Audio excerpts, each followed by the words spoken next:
On se reconcentre avec l'édito éco d'Europe 1 de Nicolas Barré, directeur de la rédaction des Échos. Le chiffre est impressionnant, on va y revenir puisque Maxime l'évoquait tout à l'heure avec ce petit lapsus. Plus de 80% des embauches en France se font donc en CDD, contrat à durée déterminée.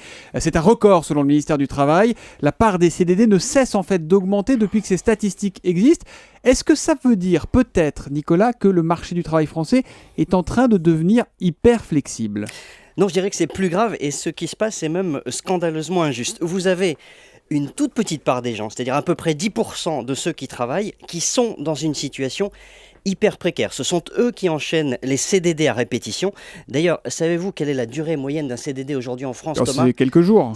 Exactement, c'est une semaine, moins d'une semaine. Et c'est pour ça qu'il y a autant de CDD, on en signe à l'appel. Et donc, on a d'un côté une population effectivement hyper flexible, et puis de l'autre, le gros des salariés qui sont en CDI, qui ne bougent pas, ou encore des fonctionnaires, 1 emploi sur 5 en France, qui bénéficient de l'emploi à vie. Oui, cela dit, les fonctionnaires et les salariés en CDI ne sont quand même pas responsables de la multiplication des CDD. Alors, responsables, non, mais ils sont en quelque sorte complices de cette injustice. Pourquoi ?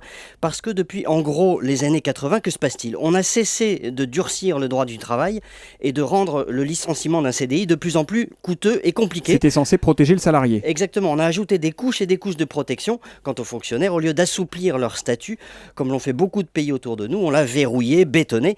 Et du coup, nous avons donc d'un côté les seigneurs du marché du travail, surprotégés, et puis de l'autre les sans grade, ceux qui n'ont ni statut ni protection à double tour et qui supportent de plein fouet les effets de la crise. Ça veut dire qu'il y a vraiment deux mondes différents qui cohabitent dans le monde du travail. Et souvent, ce sont les jeunes qui sont les premières victimes de cette situation. Exactement. Et là, tous les gouvernements sont hypocrites. Tous disent qu'ils veulent faire des jeunes une priorité, à commencer par François Hollande qui en avait fait un marqueur de sa campagne.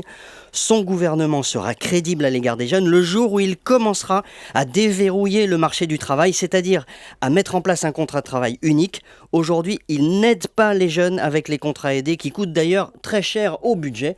Le marché du travail reste cloisonné et les privilégiés conservent plus que jamais leurs privilèges. Cela dit, Nicolas, il faut peut-être aussi que les entreprises jouent le jeu. La responsabilité n'est pas seulement sur l'État. Exactement, il faudra un changement culturel à cet égard. Et ça, on aura l'occasion d'en reparler avec vous dans un prochain édito éco sur Europe 1, 8h10 tous les matins. Nicolas Barré.